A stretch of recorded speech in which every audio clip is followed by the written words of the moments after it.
Parte de um polinômio do quinto grau está coberta por uma mancha de tinta, conforme mostrado. Sabe-se que todas as raízes desse polinômio são números inteiros. Qual é o maior valor de n para o qual x menos 1 elevado a n divide esse polinômio?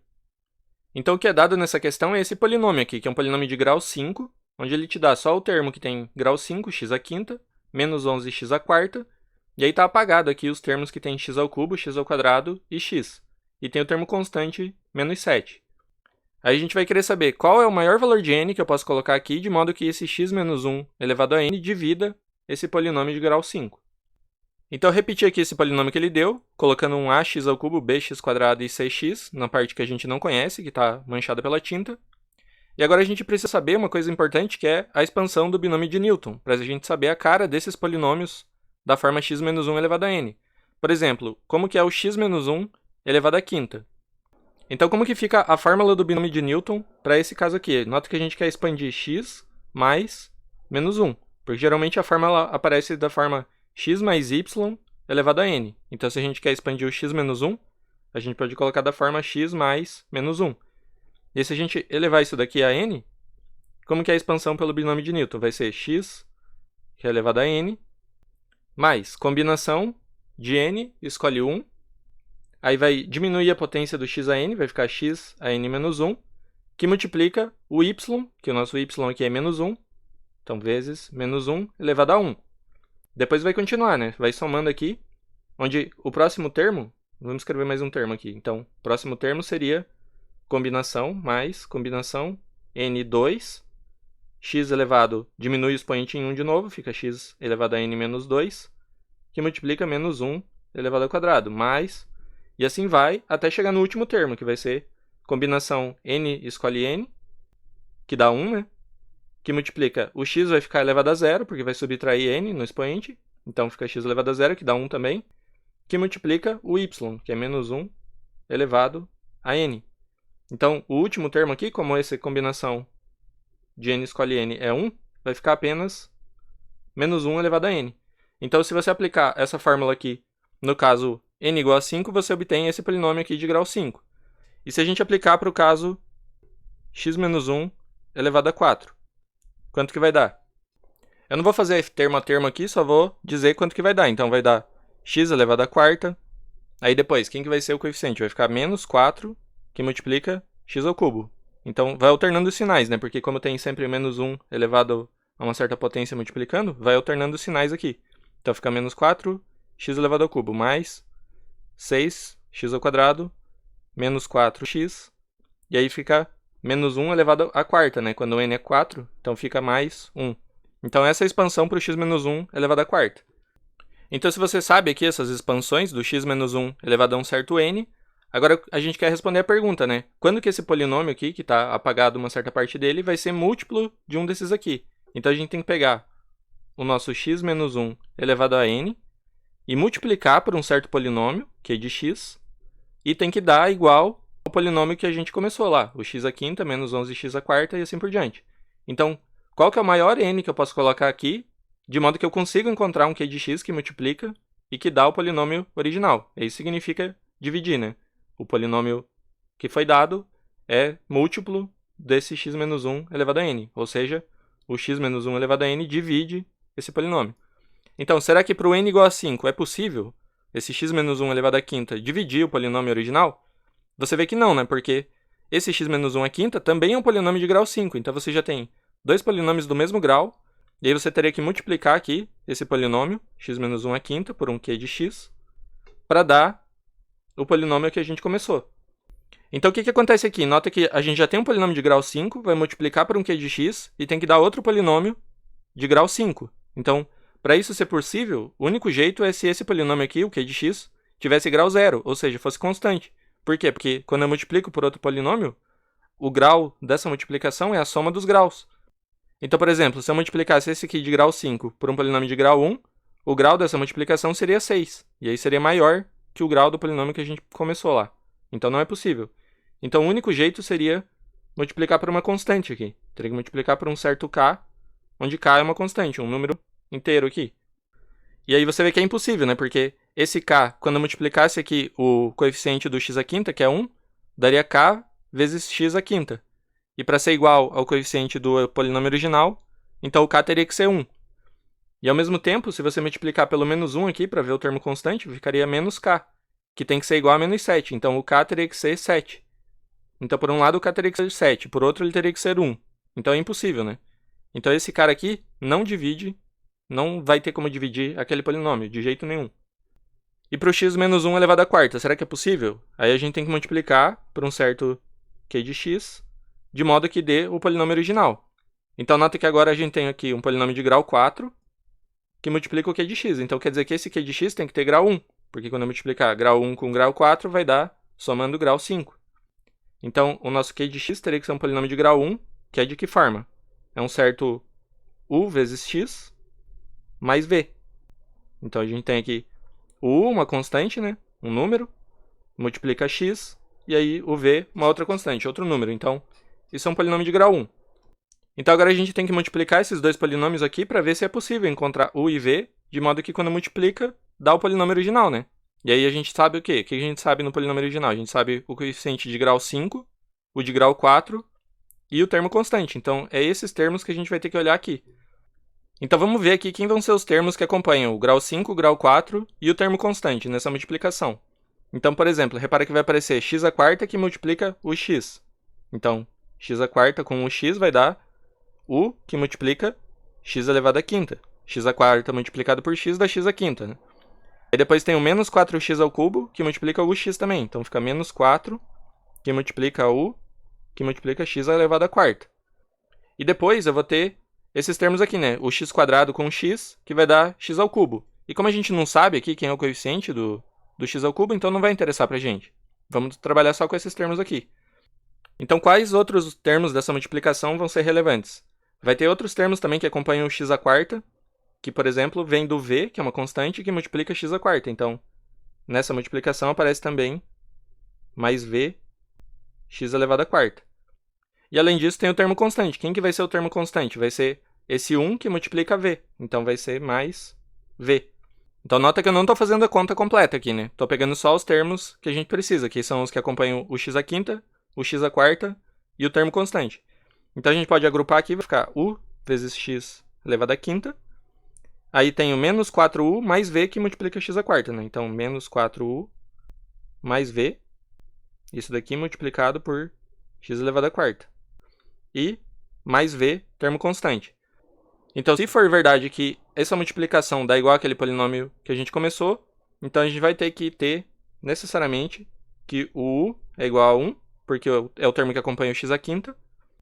Também, esse menos 4u mais v, menos 4u mais v tem que ser igual a menos 11, que é o termo do x à quarta.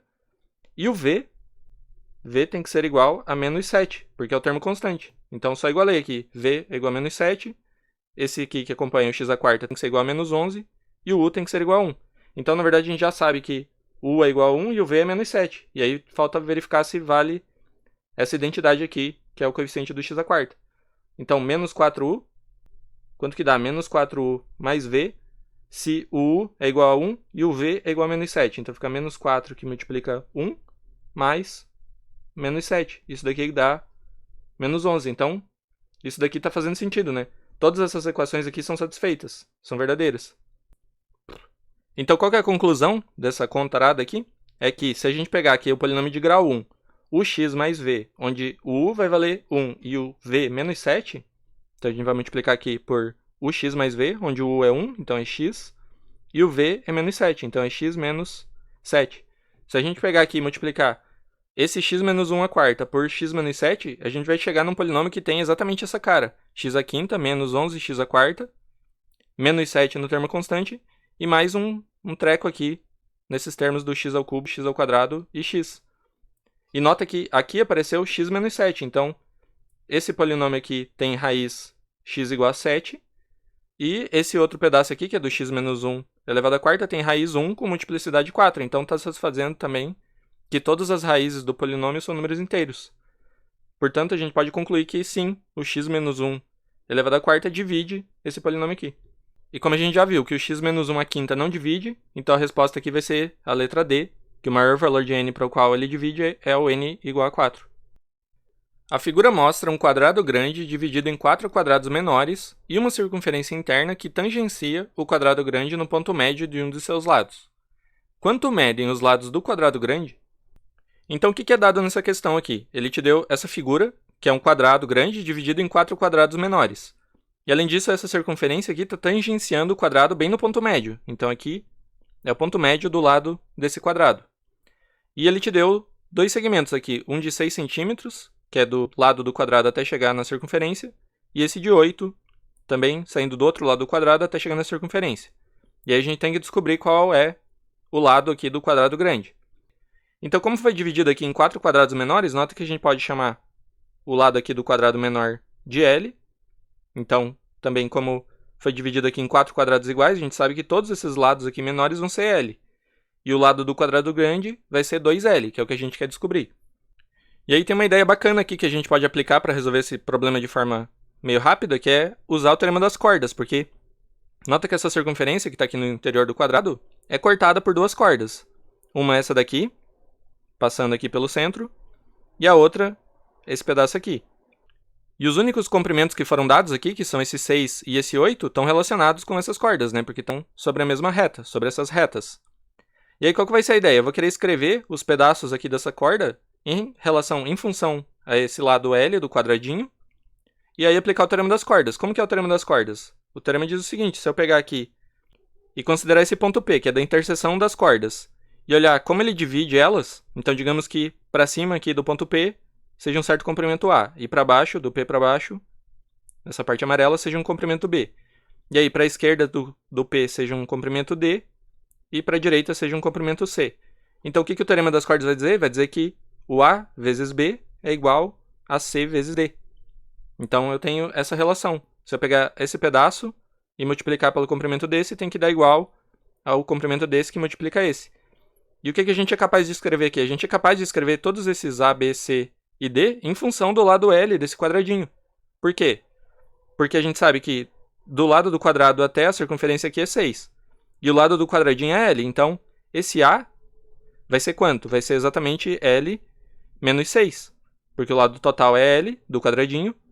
E aí, se eu subtrair o 6 ali, eu fico só com esse A. Se eu olhar aqui para o D, é a mesma coisa, né? Ele deu ali que um comprimento é 8, o lado do quadrado é L, então esse D é o mesmo que L menos 8. E o C? O C é mais fácil ainda, né? Porque o C é exatamente o lado L aqui. Ele vai até o centro do quadrado ali, né? Então, o C vai valer L. E o B, quanto que vai valer? O B a gente sabe pela simetria dessa figura, porque ele deu que a circunferência está tangenciando aqui bem no ponto médio. Então quer dizer que essa linha aqui que divide o quadrado em 2 está dividindo a circunferência também em 2. Então o B é simétrico aqui. Então essa distância também vai ser 6. E o B vai ser o mesmo comprimento do A. L menos 6 também. Então o que a gente ficou ali? A gente ficou com A, que vale L menos 6. B, que vale L menos 6 também. E isso tem que ser igual a quanto? Igual ao C, que vale L. Então o C vale L. E o D vale L menos 8.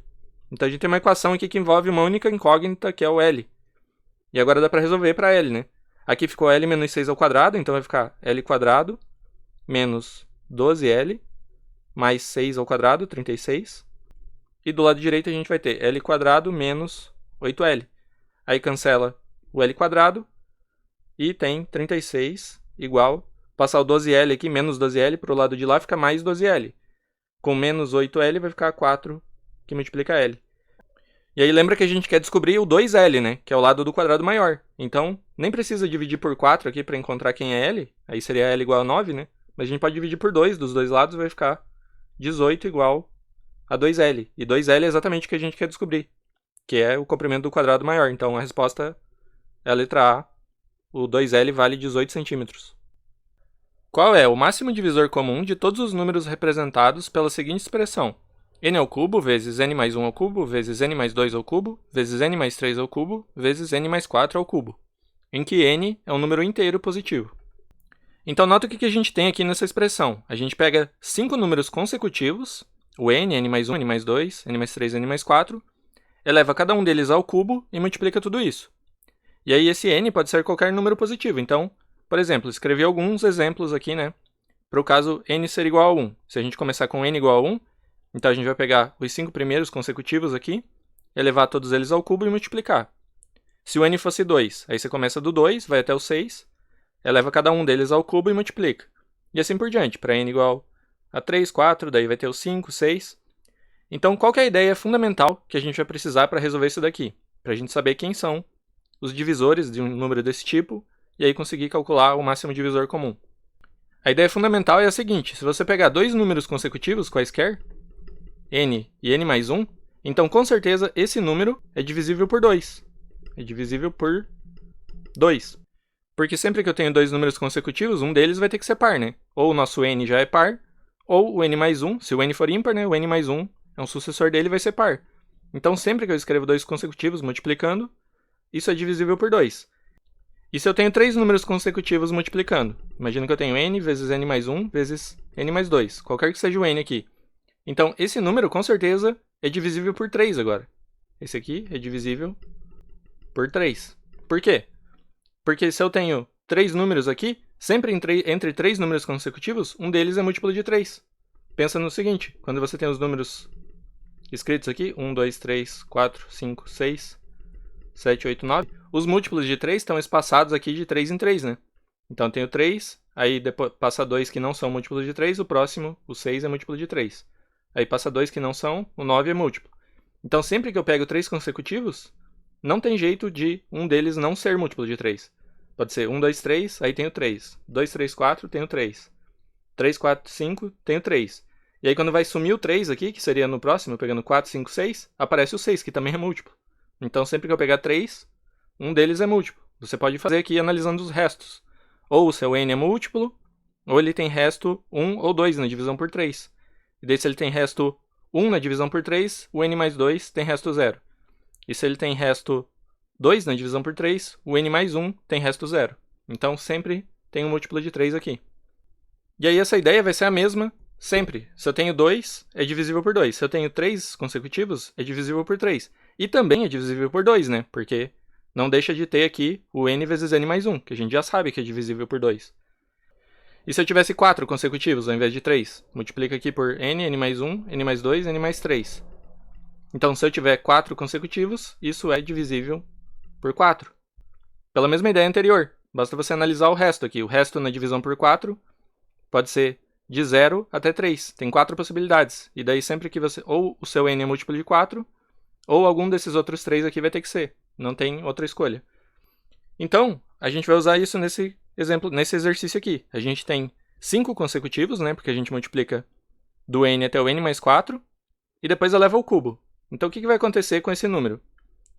Se eu tivesse apenas os números ali, n que multiplica n mais 1, que multiplica n mais 2, que multiplica n mais 3 e n mais 4. Então, isso daqui, com certeza, é divisível. Por quem? Por 2, porque eu tenho 2 consecutivos, 3, porque tem 3 consecutivos, 4 e 5 também, porque a gente tem no total 5 consecutivos. Então, dá para garantir que esse número é divisível por 2, 3, 4 e 5. Agora, se eu colocar um cubo em cada um, que é como está dado no enunciado, então a gente tem n ao cubo, n mais 1 ao cubo, n mais 2 ao cubo, tudo elevado ao cubo aqui. Então vai ser divisível por 2 ao cubo, porque um deles é divisível por 2, então elevado ao cubo é divisível por 2 ao cubo. Um deles é divisível por 3, então se eu elevar o cubo em cima, é divisível por 3 ao cubo, e assim por diante. Então a gente garante que qualquer número dessa forma é divisível por 2 ao cubo, 3 ao cubo, 4 ao cubo e 5 ao cubo. Que você pode ver aqui no primeiro exemplo, né? O primeiro exemplo é exatamente isso. É exatamente esse número, né? 2 ao cubo, que multiplica 3 ao cubo, multiplica 4 ao cubo e multiplica 5 ao cubo. E aí, olha o que vai acontecendo aqui. Sempre você vai ter esses mesmos fatores dentro desses números, que é o que a gente já sabe, né? E aí, por exemplo, quando chega lá no 6, né? Sumiria o múltiplo de 5, porque tinha o 5 ao cubo e agora não tem mais. Só que justamente quando some o 5, aparece o 10, e o 10 é 5 que multiplica 2. Então ficaria 5 vezes 2 ao cubo, é o mesmo que 5 ao cubo vezes 2 ao cubo. E aí nesse número aqui também, a gente não tem mais o 4, né? Não tem o 4, mas tem o 8, que é 2 vezes 4. Aí não tem também o 3, mas tem um 3 dentro do 6 e 3 dentro do 9. Então por isso que sempre esse número aqui, todos esses números vão ser fatores. Então quem que vai ser o máximo divisor comum? O MDC de todos esses números que são representados nessa forma vai ser exatamente esse número que é o produto desses fatores. 2 ao cubo vezes 3 ao cubo, vezes 4 ao cubo, vezes 5 ao cubo. Por quê? Porque a gente sabe que esse número aqui sempre divide um número dessa forma. E além disso, o primeiro número é exatamente esse, né? Que é como eu tinha falado. É o 2 ao cubo, 3 ao cubo, 4 ao cubo e 5 ao cubo. Então, não tem como o MDC ser maior que esse primeiro aqui, porque ele tem que dividir todos esses aqui. Então, na verdade, a gente sabe que ele vai ter que ser igual a esse primeiro, já que esse primeiro divide todos os outros. Então, quanto que vai ser esse número aqui? Para chegar nas alternativas ali, a gente só precisa transformar em potência de base 2, 3 e 5, que são os primos, né? Então, isso daqui é 2 ao cubo, vezes 3 ao cubo. E aí 4 é 2 ao quadrado, então fica 2 ao quadrado elevado ao cubo, vai aparecer 2 à sexta. E aí tem 5 elevado ao cubo, então vai ser igual 2 elevado ao cubo, vezes 2 à sexta, vezes 3 ao cubo, vezes 5 ao cubo. E aí o 2 ao cubo que multiplica 2 à sexta, vai somar os expoentes, né? Vai ficar 2 elevado à nona. Então vai ficar 2 à nona vezes 3 ao cubo, vezes 5 ao cubo. Então a resposta aqui é a letra E.